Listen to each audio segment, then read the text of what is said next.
I don't know who wouldn't love this 5-ingredient dinner, but it has become my new favorite fall weeknight dinner. So all you need are 5 simple ingredients. We are starting with a butternut squash and then putting lots of protein in with some quinoa and some hot sausage. Today I'll walk you through how to cut and prep the butternut squash and then how to make this delicious filling for inside. I hope that you love this recipe as much as I do. Don't forget to subscribe for even more weeknight dinner ideas.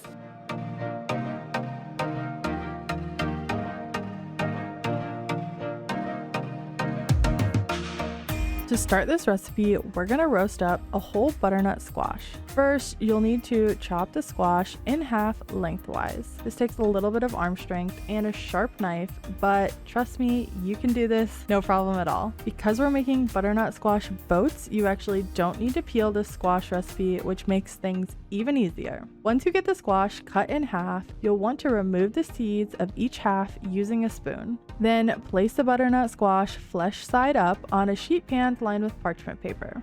Brush 2 tablespoons of melted butter on the flesh side of each of the squash, and then we always season along the way, so season with a healthy dose of both salt and pepper. And then those butternut squash will go into a preheated 400-degree Fahrenheit oven for 1 hour to roast.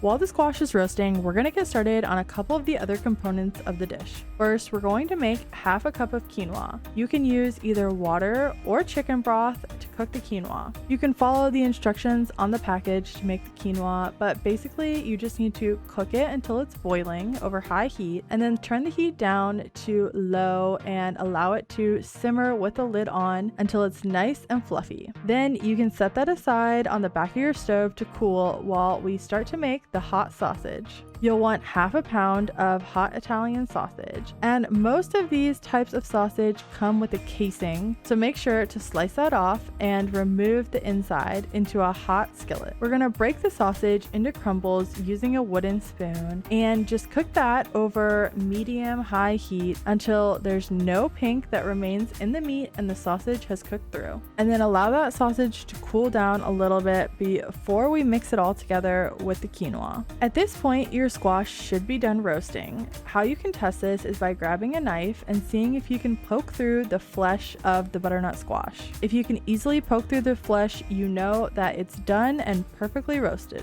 Next, we're gonna grab a fork and slightly mash the flesh of the squash to create room for all of our filling that are going to go into these butternut squash boats. Make sure while you're doing this not to destroy the outside flesh. Part of the beauty of this dish is how it's presented, and you need that flesh intact for this recipe. Moving right along to the filling, we're going to grab the quinoa that we cooked along with the sausage and place it into a mixing bowl. At this point, they should be slightly cooled off so they're not too hot. Then you're going to grab 4 ounces of goat cheese and crumble that into the mixture. I love this ingredient. It adds such a rich, creamy taste to the dish, and it really pairs well with the butternut squash. Once everything is in your bowl, give that a good mix until it's well combined, and then we're going to spoon it over the butternut squash. Like I mentioned, this dish is meant to be really elegant and pretty when served, so place the butternut squash boats onto a nice serving platter before you spoon all of that delicious topping onto the squash. This recipe is really easy to make. It comes together in a pinch, which is great for the weeknights. I hope that you will enjoy making this 5-ingredient dinner. The full recipe will be linked in the description below.